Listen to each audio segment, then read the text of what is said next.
মাদারীপুর ঢাকা বরিশাল মহাসড়কে কোঠা সংস্কার আন্দোলনকারীদের উপরে ছাত্রলীগের হামলায় 4 শিক্ষার্থী আহত। মাদারীপুর থেকে জাহিদ হাসানের তথ্যচিত্রে বিস্তারিত প্রতিবেদনে। মাদারীপুরে ঢাকা বরিশাল মহাসড়কে কোঠা আন্দোলনকারীদের উপরে ছাত্রলীগের হামলায় কমপক্ষে 4 শিক্ষার্থী আহত হয়েছে। পরে ঘটনাস্থলে থানা পুলিশ পরিস্থিতি নিয়ন্ত্রণে আনে। বুধবার দুপুরে ঢাকা বরিশাল মহাসড়কে উপজেলা মোস্তফাপুর এলাকায় এ ঘটনা ঘটে। শিক্ষার্থী, পুলিশ ও স্থানীয় সূত্রে জানা যায়, সকাল 11টার দিকে কোঠা সংস্কার আন্দোলনের দাবিতে বরিশাল মহাসড়কে মোস্তফাপুরে অবস্থান নেয় আন্দোলনকারীরা।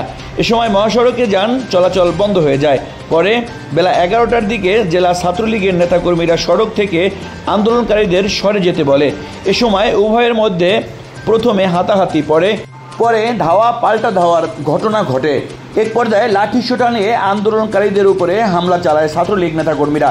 এতে আন্দোলনকারীদের মধ্যে 4 শিক্ষার্থী আহত হয়। পরে তাদের উদ্ধার করে মাদারীপুর সদর হাসপাতালে নিয়ে যাওয়া হয়। প্রধানমন্ত্রীর কাছে আমার একটাই দাবি, আপনারা নারী কোটা দিলেন, নারীর গায়ে হাত দেন, যে বিচার সেই বিচার আপনারা দিলেন না। কেন দিলেন না? আপনি নারী না, কিভাবে সহ্য করেন?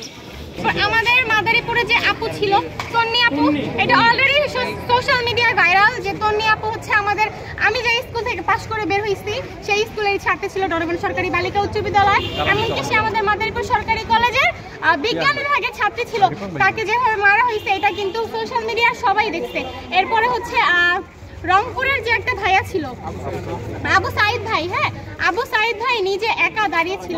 উনি কিন্তু ভাবে নাই যে পুলিশ আমাদের যে মানুষটা সেও কিন্তু রক্ত মিশে করা মানুষ। সে কি হবে, একটা দিলে যেভাবে দুইটা হাত দুইকে ছড়িয়ে দাঁড়িয়েছে, তার বুকের ভিতরে সে কিভাবে গুলিটা করলো, কিভাবে গুলি করলো, সে কি তার ভাই?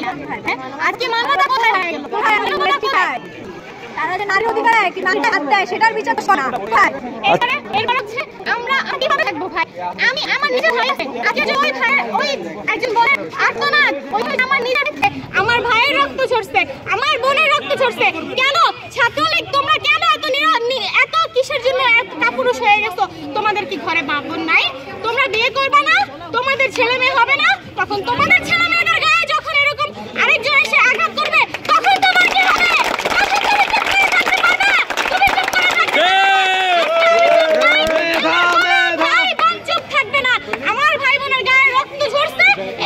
সঠিক বিচার আমরা চাই। আমার একটা ভাইকে মারতে মারতে একটা বিল্ডিং এর মধ্যে নিয়ে গেছে, তারা বের করে নাই, ওর মাথার মধ্যে বাড়ি দিচ্ছে। আর এই সব কিছুর মূলে আছে উপরে চেয়ারম্যান, হ্যাঁ, মোস্তফাপুরের চেয়ারম্যান, এগুলা সব কিছুর উপর আছে।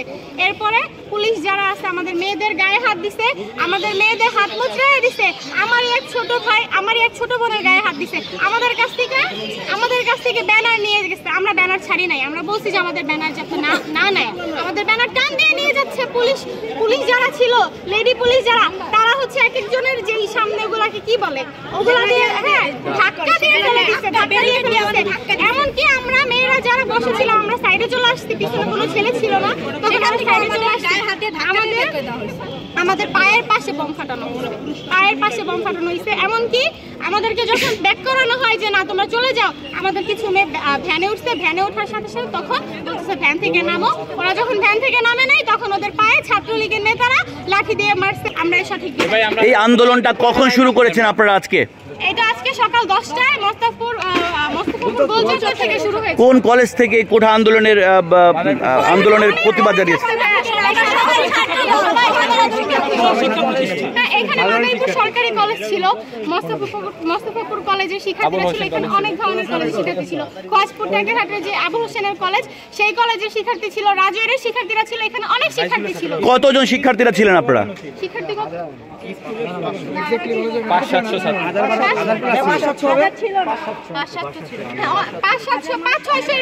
কতক্ষণ আপনারা অবস্থান করতে পেরেছিলেন সেখানে? 1.5 ঘন্টা। তারপরে আপনারা আক্রমণের শিকার হন। হতাহতের ঘটনা ঘটেছে কেমন? হতাহতের ঘটনা 8-9 জন প্লাস হচ্ছে আহত হয়েছে। এটা আপনাদের শিক্ষার্থীদের মধ্যে নারী পুরুষ উভয় নাকি? নারী পুরুষ উভয়। এখন হাসপাতালে ভর্তি আছে কয়জন আপনাদের? হাসপাতালে ভর্তি হচ্ছে আমরা দেইনি, আমরা হচ্ছে ট্রিটমেন্ট দিয়ে তাদেরকে বাসায় পাঠিয়ে দিছি যে তোমরা বাসায় ট্রিটমেন্ট নাও। গুরুতর ইনজুরি আছে কিনা কারো? গুরুতর ইনজুরি, একজনের মাথা ফেটে গেছে, একজনের মাথায়। আচ্ছা, আক্রমণ যারা করেছে তারা তাদের হাতে কি ছিল, কি নিয়ে আক্রমণ করে ঝাঁপিয়ে পড়ে আপনাদের উপরে? লাঠি ছিল, বোম ছিল, ঢালও ছিল, কাঁটাল যে আর কি যে লোহার যে কাঁটালগুলো সেগুলো তাদের হাতে ছিল। কি দাবি আপনাদের এখন? আমাদের দাবি একদফা দাবি, কোটা সংস্কার আমরা চাই, আমরা কোটা সংস্কার চাই। আর এই যে আমাদের ভাই বোনের গা থেকে যে রক্ত ঝরছে, এটাই দাবি আমরা চাই। আজকে মস্তপুরে সকাল 10টায় একটা সমাবেশ ছিল, যে আমরা সবাই জানি যে আমাদের ঢাকায় আমাদের বোন ভাই সবাইকে ছাত্রলীগের যে নেতারা সবাই হচ্ছে মারছে।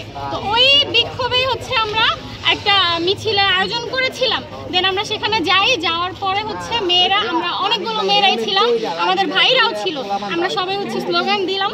স্লোগান দেওয়ার কিছুক্ষণ পরে মানে আমাদের মাদারীপুর সদর থেকে অনেকগুলো হচ্ছে বাইক নিয়ে ছাত্রলীগ নেতারা ওইখানে যায়।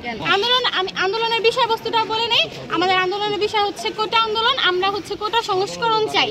হ্যাঁ, আর আজকের যে মূলত আন্দোলন ছিল কোটা সংস্কার, আমরা কিন্তু সরকারের বিরুদ্ধে না, হ্যাঁ আমরা কিন্তু কারো বিরুদ্ধে না, আমরা চাই কোটা সংস্কার হোক, যে 56% হচ্ছে কোটা মুক্তিযোদ্ধা কোটা আর আমাদের সাধারণ মানুষের আলাদা মানে কোনো কোটাই নেই। সেই ক্ষেত্রে আমরা সংস্কার চাই, যে কোটা কমাক অথবা কোটা বাতিল করুক, এরকম। আমরা কিন্তু কোটার বিপক্ষে না। তো এরপরে আমরা আন্দোলন করতে করতে যখন ঢাকায় আমাদের বোনদের আমাদের ভাইদের গায়ের যে রক্তগুলো ঝরে, এই জন্য আমাদের মাদারীপুরের শিক্ষার্থীরা কেউ ঘরে বসে ছিল না, সবাই রাজপথে নামছে। আমরা সবাই মস্তপুরে যাই। হ্যাঁ, গতকালকে আমরা নেমেছিলাম, আমাদের যারা প্রতিনিধি ছিল বা আমাদের যারা ছেলেরা ভাইরা ছিল সবাইকে মাদারীপুর সরকারি কলেজ থেকে ধরে বের করে দিচ্ছে। আমরা আমাদের লেকপাড়ে যাই, লেকপাড়ে যাওয়ার পরে সেখানে ছাত্রলীগরা চলে যায়। সেখানে ছাত্রলীগরা যাওয়ার পরে মেয়েদের সাথে যাচ্ছে না তাই ব্যবহার করে, মেয়েরা ভিডিও করছে, তারা বলতেছে মোবাইল ভেঙে ফেলবে, হাত মোচড় দেওয়ার ধমকি দিতেছে, এমনকি গাছের ডাল ভেঙে সেই ডাল দিয়ে মারছে, অনেকগুলো ছেলেদেরও মারছে। মারার পরে হচ্ছে সবাইকে পাঠিয়ে দিচ্ছে। তো ওইখানে এরপরে যেহেতু কালকে আমাদের মিছিলটা হয় নাই, আমরা আজকে একটা সমাবেশ করি মস্তাপুরে। আমরা হচ্ছে মস্তাপুরে যাই, মস্তাপুরে যাওয়ার পরে এরপরে হচ্ছে সেখানে ছাত্রলীগের সবাই চলে আসে, আমাদের স্লোগান দেওয়ার টাইমে সবাই চলে আসে, প্লাস সবাইকে মারধর শুরু করতে। মাওরো ফলোয়ার সব মিলানো ইত্যাদি এখানে সকল প্রকার ফুল সুলভ মূল্যে পাইকারি বিক্রি করা হয়। এসিলুঙ্গা সুপার মার্কেট ইত্যাদি এখানে নিত্য প্রয়োজনীয় সকল পণ্য পাওয়া যায়।